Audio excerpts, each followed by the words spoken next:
तीसरा है द्वंद्व समास, चौथा है कर्मधारय समास, पांचवा है द्विघी समास और छठवा है बहुव्रीहि समास। इसके बारे में हम एक एक करके अभी विस्तार से इसके बारे में जानेंगे। अव्ययी समास, अव्ययी समास में हम लोग देखते हैं जिस समास का पहला पद, जैसे हम लोगों ने देखा था ना पिता और पुत्र,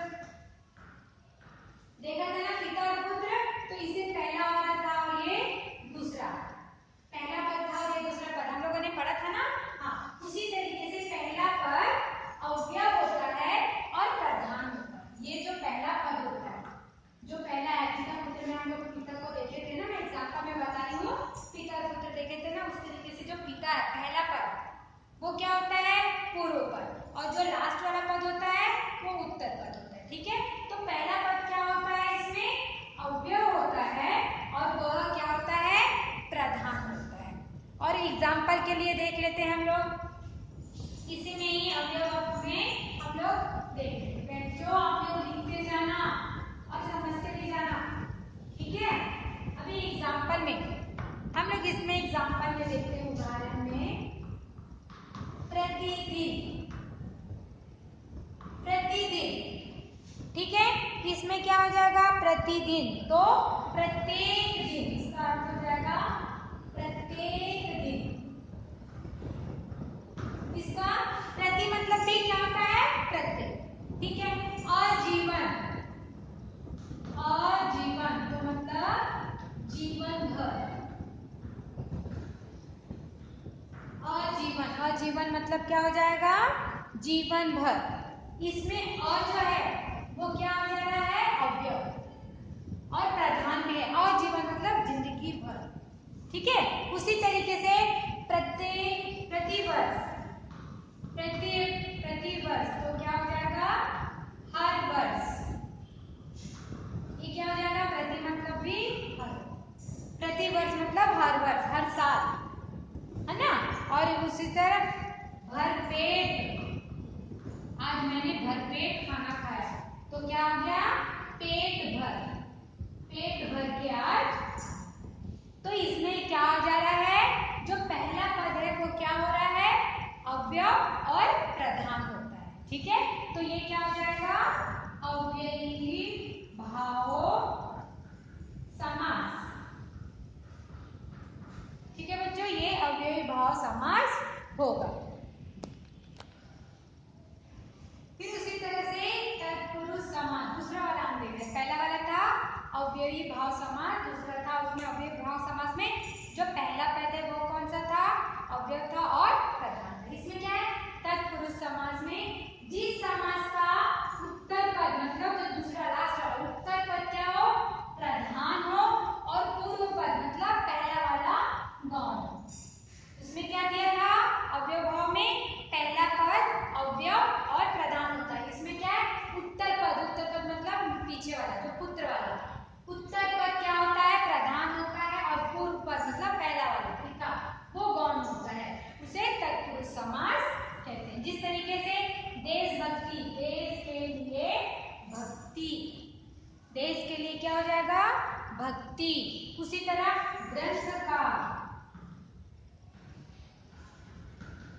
ग्रंथकार, ग्रंथकार का क्या होगा ग्रंथ को करने वाला, ग्रंथ को करने वाला। ठीक है, ग्रंथ को करने वाला।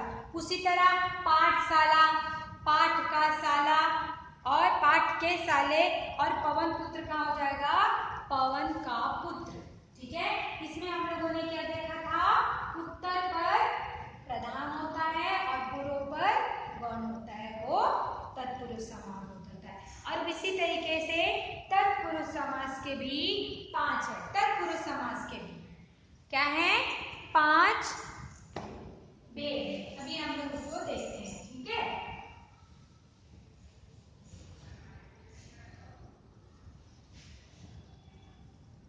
तत्पुरुष समास के भेद, कारकों के कारण उनके भेदों के भी क्या हो जाते हैं चेंज हो जाते हैं। कर्म तत्पुरुष, दूसरा है करण तत्पुरुष, संप्रदान तत्पुरुष। तीसरा है, चौथा है अपादान, अपादान पुरुष। और छठवा है, पांचवा है संबंध तत्पुरुष और छठवा है अधिकरण तत्पुरुष। अभी देखो कर्म तत्पुरुष में क्या हो जाता है, हम उदाहरण पे दे रहे हैं, जो कर्म कारक को विभुक्त का लोप कराता है, जो कर्म धारण होता है, जो कर्म होता है, जो करने वाला उसमें उसके मुंह को तोड़ने वाला, मुंह तोड़ बोलते ना, आज उसने एक लड़के ने दूसरे लड़के को मुंह तोड़ दिया, तो मुंह तोड़ने वाला, जो मुंह तोड़ रहा है वो मुंह तोड़ने वाला। कटफोड़वा, काट को फोड़ने वाला। कटफोड़वा एक पक्षी होता है जो पेड़ों पे अपनी चोंच से गड्ढा कर करके ठोक के, मतलब अपनी चोंच से वो गड्ढा कर करके अपने लिए वो घोंसला बनाता है, उसको कटफोड़वा बोलते हैं। तो काट को फोड़ने वाला, लकड़ी को फोड़ने वाला। चिड़ीमार, चिड़िया को मारने वाला।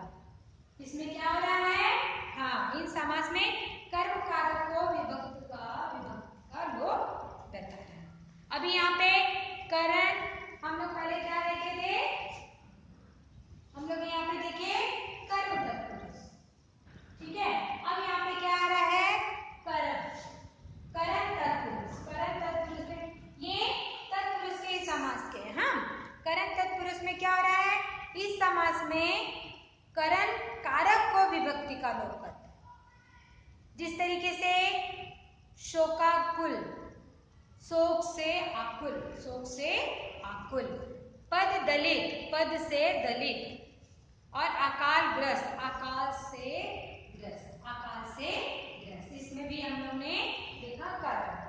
उस करण में करण का जो होता है उसका तत्पुरुष का बताया है। उसी में संप्रदान तत्पुरुष, संप्रदान तत्पुरुष, उसमें क्या होता है, इस समास में संप्रदान कारक के लिए विभक्ति का होता है, के लिए। क्या हो जा रहा है यहाँ पे, संप्रदान तत्पुरुष में के लिए आ जा रहा है, के लिए। कर्म में हम लोगों ने देखा था कारक को विभक्त करना, कारक को क्या कर रहा, विभक्त का लोप कर रहा है, ठीक है ना, विभक्ति का लोप कर रहा है। और इसमें क्या हो रहा है, इस समास में करण कारक की विभक्ति कर रहा है, करण की विभक्ति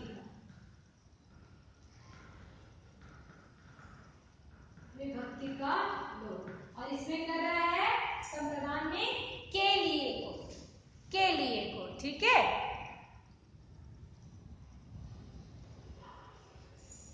करण कारक विभक्ति, के लिए में क्या हो रहा है, जैसे हथकड़ी, तो हाथ के लिए कड़ी, के लिए यूज हो रहा है, हाथ के लिए। यहाँ पे कारण हो रहा है, यहाँ पे कारण, यहाँ पे कर्म कर रहा है, कर्म जो आप कर रहे हैं कर्म। और यहाँ पे कारण, कर्म जैसे कटफोड़वा, उसका है लिखा कि वो मुंह तोड़ने वाला, मुंह को तोड़ने वाला, जो तोड़ने वाला, ठीक है, वो कर्म कर। कारण में क्या, अकालग्रस्त, वो अकाल से ग्रस्त हो चुके हैं, वो कारण है। और यहाँ पे संप्रदान में क्या बोल रहा है, के लिए, ठीक है ना। के लिए में एग्जांपल क्या दे रहा है, रसोई घर, रसोई के लिए घर, एक रसोई के लिए घर, है ना। और उसी तरह से मार्ग व्यय, मार्ग के लिए व्यय। इसी में ये सब हम लोगों ने तत्पुरुष समास में देखा था ना, वो सब इसी के अंतर्गत आ रहा है। अब यहाँ पे अपादान, अपादान तत्पुरुष में हम लोगों ने क्या देखेंगे, अपादान में हम लोग देखते हैं अपादान कारक से विभक्त है, अपादान कारक से विभक्त है, अपादान कारक से विभक्त है, लोप है। इसमें क्या है, ऋण मुक्त, ऋण से मुक्त, अपादान मुक्त हो जाना, है ना, अपादान मतलब मुक्त हो जाना। कामचोर, देश निकाला, देश से निकाला, है ना। काम चोर, काम से जी चुराने वाला काम चोर। इसमें हम लोगों ने कर्म देखा, इसमें कारण देखा, इसमें के लिए देखा, और इसमें अपादान जो दान देते हैं। अभी इसमें देखो संबंध, संबंध तत्पुरुष, संबंध तत्पुरुष में इस समाज में संबंध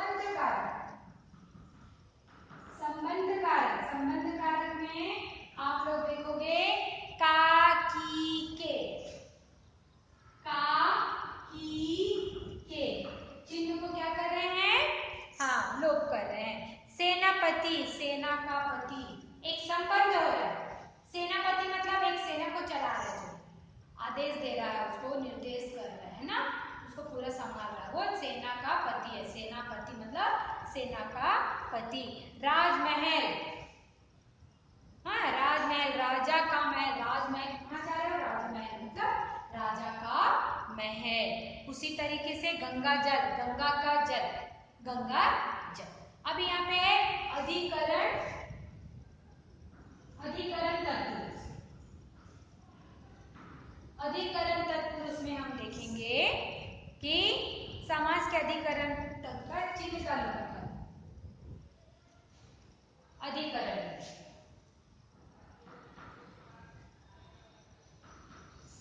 किसका कर रहे हैं, समास के अधिकरण कारक का, अधिकरण कारक का, कारक का क्या कर रहे हैं, चिन्ह का लोप रहता है। ठीक है, इसमें क्या है, गृह प्रवेश, घर में प्रवेश। अधिकरण वो एक अधिकार हो गया, ठीक है, एक अधिकार हो गया, वो अधिकरण मतलब एक अधिकार। गृह प्रवेश मतलब घर में प्रवेश, हम अपने घर में प्रवेश हो रहे हैं। गृहस्थ, गृहस्थ में स्थित, गृहस्थ, हाँ पुरुषोत्तम, पुरुषों में उत्तम, एक उसका महत्व हो गया है ना, पुरुषों में महत्व। द्वारपाल, द्वार का पहरा करने वाला, पहरेदार या पहरा देने वाला। तो हम लोगों ने बच्चों इसमें क्या किया, तत्पुरुष समास में हम लोगों ने क्या देखा, कर्म में उसके कर्म का हरा, कटफोड़वा मुंह तोड़ने वाला इस टाइप का। करण में कारण कारक, करण में क्या किए थे, हाँ उसमें क्या किए थे, जो किसी कारण से परेशान है या ग्रस्त हो गया है, अकाल ग्रस्त हो गया, तो अकाल ग्रस्त। संप्रदान में के लिए उसका है, उसमें हाथ के लिए, ठीक है, हाँ देश के लिए, ये सब होगा। और अपादान में जो दान करने वाला रहता है, अपादान में क्या, जिनसे जैसे ऋण से मुक्त, देश से निकाला, काम से जी चुराने वाला, ये। संबंध मतलब सेनापति, सेना का पति, सेनापति। और अधिकरण में जिसका भी अधिकार होता है, अधिकरण का होता है, उसमें क्या दिखा दिया है, गृह प्रवेश, पुरुषों में उत्तम, द्वार का पहरेने वाले, उसमें प्रधान दिखा दिया। ये हम लोगों ने जाना आज तत्पुरुष समास का। ठीक है बच्चों, ये हो गया तत्पुरुष समास का। अब आगे का देखेंगे, पहला कौन सा हम लोगों ने देखा, अव्ययी भाव समास, दूसरा है तत्पुरुष समास। अभी हम देखेंगे द्वंद्व समास, द्वंद्व समास, ठीक है, ये देखेंगे हम यहाँ पे द्वंद्व समास। तो बच्चों यहाँ पे थर्ड है द्वंद्व समास। हम लोगों ने पहला अव्ययी भाव समास देखा, दूसरा तत्पुरुष समास देखा, उसके पीछे देखे, पांडे देखे, इसमें अभी द्वंद्व समास। द्वंद्व समास में जिस समास में दोनों पद प्रधान होते हैं, ठीक है, दोनों पद मतलब पहला और दूसरा दोनों पद प्रधान होते हैं, और यदि उनका विग्रह अलग किया जाए तो और लगता है, ठीक है, जैसे राधा कृष्ण, यहाँ पे मैं एग्जाम्पल बता रही हूँ, उदाहरण राधा कृष्ण, तो यहाँ पे आ जाएगा राधा और कृष्ण।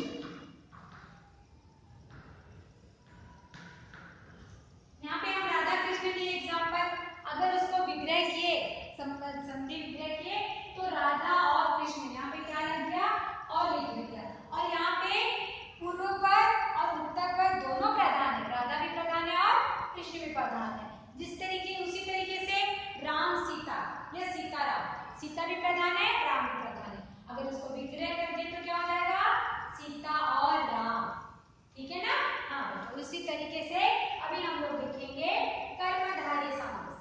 इस समास का भी उत्तर पद प्रधान होता है, साथ ही पूर्व पद और उत्तर पद में विशेषण और विशेष और उपमान और उपमेय का संबंध होता है।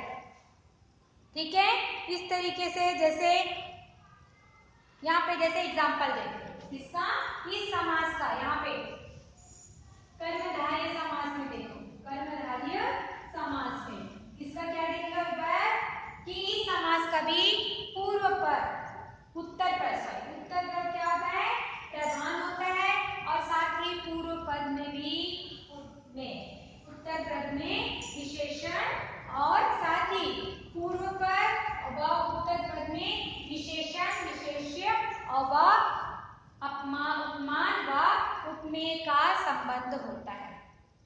यहाँ पे उत्तर प्रधान, पीछे वाला पद क्या होता है, प्रधान होता है। जिस तरीके से गुरुदेव, यहाँ पे देखेंगे गुरुदेव तो क्या होगा, गुरु रूपी देव। ठीक है, गुरु रूपी क्या हो गया, देव हो गया। अभी दूसरा देखिए, लाल मणि, लाल मणि, लाल लाल क्या हो गया, विशेषण। ठीक है, लाल मणि और मणि क्या हो गया, विशेष्य। ठीक है, लाल मणि। उसी तरीके से आपको एग्जाम्पल में यहाँ पे भी क्या हो जाएगा, महाराज, महान क्या दिया है, महाराज तो महान है जो राजा। तो इस तरीके से यहाँ पे गुरु रूपी देव और लाल मणि में लाल और मणि, लाल क्या हो गया, विशेषण और मणि क्या हो गया है, हाँ, मृग नयन, मृग के समान है तो मृग क्या हो गया, विशेषण है ना, तो मृग के समान नयन।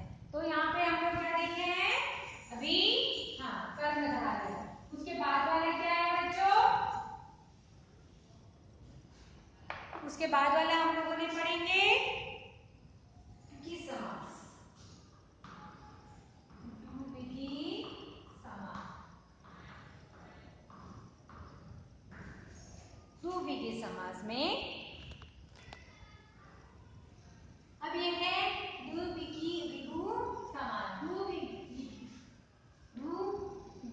समास का पूर्व पद जो पहला वाला पद है संख्यात्मक विशेषण होता है। क्या होता है, संख्यात्मक विशेषण। जो पहला पद होता है, पहला पद होता है वो क्या होता है, संज्ञा प्रधान समास होता है। जैसे त्रिभुज, ठीक है, या नवग्रह है ना, और नवग्रह के बाद में पंचवटी, इसमें क्या हो जाता है, जो पहला वाला वो क्या हो रहा है, हाँ, प्रधान होता है, वो प्रधान होता है, विशेषण होता है, संख्यात्मक होता है। वो पहला वाला त्रि हो गया, 9 हो गया, 14 हो गया, पंचवटी हो गया। ठीक है, ये जो पहला पद है वो क्या होता है, संख्यात्मक होता है कि नहीं, संख्यात्मक होता है ना, हाँ, ये समास हो गया है द्विविधि समास, इसको कहते हैं। अभी बहुविधि समास, इस समास के दोनों पद अप्रधान होते हैं, मतलब दोनों पद का जो है उसका दोनों पद को छोड़ के तीसरे का, यहाँ पे तीसरे पद का वैल्यू होता है उसमें। और जिस समास के दोनों पद अप्रधान होते हैं और उनके अर्थ के अतिरिक्त कोई सांकेतिक अर्थ प्रधान होता है, मतलब तीसरा जो शब्द होता है वो प्रधान होता है। जिस तरीके से अभी हम लोग एग्जाम्पल देखते हैं, ठीक है, किसका, बहुविधि समास का हम लोग यहाँ पे क्या देखते हैं, हाँ, अभी इसका एग्जाम्पल देख लेते हैं। दशानन, दशानन, ठीक है, यहाँ पे पहला पद दशानन नहीं है कुछ, है ना, दोनों पद अब क्या है, अप्रधान है, मगर इसका जो तीसरा आ रहा है दशानन को क्या बोलते हैं हम, रावण।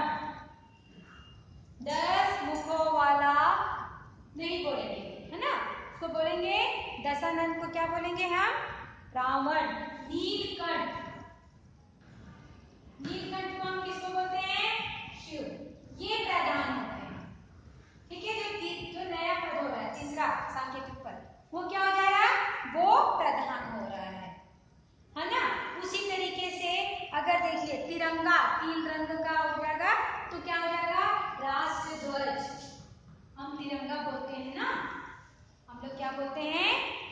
तिरंगा, ठीक है, तिरंगा, तिरंगा बोलते हैं, मगर इसको क्या बोलते हैं, राष्ट्र ध्वज, है ना, ये प्रधान हो जाता है राष्ट्र ध्वज। 3 धब्बों का तिरंगा, ऐसे नहीं बोलेंगे, तिरंगा को क्या बोलेंगे, राष्ट्र ध्वज। नीलकंठ कौन है, शिव भगवान। दशानन कौन, रावण, ठीक है। इसमें क्या दो पद, जो पूर्व पद है उत्तर पद है, वो प्रधान ना होकर कौन सा प्रधान हो जाता है, तीसरा प्रधान, ठीक है बच्चों। तो इस तरीके से हम लोग आज ने समास और समास के 6 भेदों को जाना। समास निर्णय, समास का निर्णय विग्रह के अनुसार किया जाता है, ठीक है। समास का, इसमें समास निर्णय, समास का निर्णय विग्रह के अनुसार किया जाता है, उसका समास जो विग्रह हो जाता है उसके अनुसार ही उसका निर्णय किया जाता है।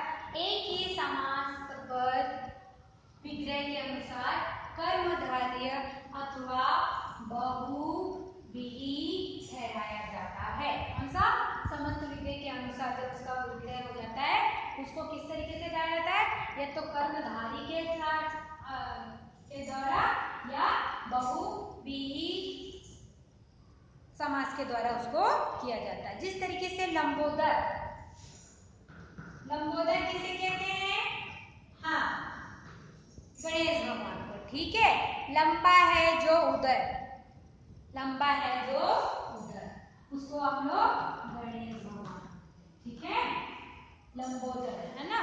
उस तरीके से तो लंबा है उदर जिसका हो गया, अगर ये कर्मधारी हो गया, अगर कर्मधारी हो गया तो इसको बोलेंगे लंबा है, लंबा है जो उदर, ठीक है। और वही अगर कर्मधारी हो गया, ये क्या हो गया, कर्मधारी समास है। वही अगर हम गणेश बोलेंगे, क्या है, लंबा है उधर जिसका, अर्थात गणेश जी। क्यों गणेश जी बोल रहे हैं, क्योंकि इसका हम पहला दूसरा नहीं तीसरा वाला जो समास है, जो तीसरा वाला है उसको हम प्रधान दे रहे हैं। पहला प्रधान उत्तर पद पूर्व पद का प्रधान ना करके तीसरा पद, तो ये क्या गणेश हो गया, हाँ। अगर हम इसको लंबा है जो उधर है तो क्या हो गया, कर्मधारी, उसका कर्म है, ठीक है। जैसे दशानन, 10 मुखों वाला दशानन, तो वो क्या हो जाएगा, कर्मधारी। अगर हम रावण बोलेंगे तो क्या हो गया, बहुव्रीहि समास हो जाएगा, ठीक है। जैसे नीलकंठ, नीला है कंठ, तो क्या हो गया, कर्मधारय, तो नीला कंठ किसका होता है, शिव भगवान का, तो वो क्या हो जाएगा, जो तीसरा शब्द आ जा रहा है वो प्रधान हो जा रहा है, वो क्या हो जाएगा, बहुव्रीहि समास हो गया। वैसे ही समास पदों का लिंग भी निर्णय होता है। अधिकांश सामासिक पदों का लिंग निर्णय उत्तर पद के अनुसार होता है, जो पीछे वाला पद होता है उसके अनुसार होता है। जैसे राजपुत्री, तो क्या हो जाएगा, राजपुत्री, राजपुत्र भी बोलते हैं, मगर यहाँ पे पुत्री है तो वो क्या हो जाएगा, लिंग हो जाएगा, स्त्रीलिंग हो जाएगा। माँ बाप, बाप क्या हो जाएगा, पुल्लिंग। पीछे वाला देखेंगे, ठीक है, आगे वाला नहीं, उत्तर पद ही देखेंगे हम लोग, ठीक है। धर्मशाला, धर्मशाला भी क्या हो जाएगा, स्त्रीलिंग, शाला स्त्रीलिंग में आ जाएगा। रसोई घर वो पुल्लिंग में आ जाएगा, और बहू बेटा भी, बेटा को देखेंगे तो वो पुल्लिंग में आ जाएगा, ठीक है बच्चों। तो इस तरीके से हम लोगों ने आज शब्द सृजन का, समास का भी हम लोगों ने। अब आगे का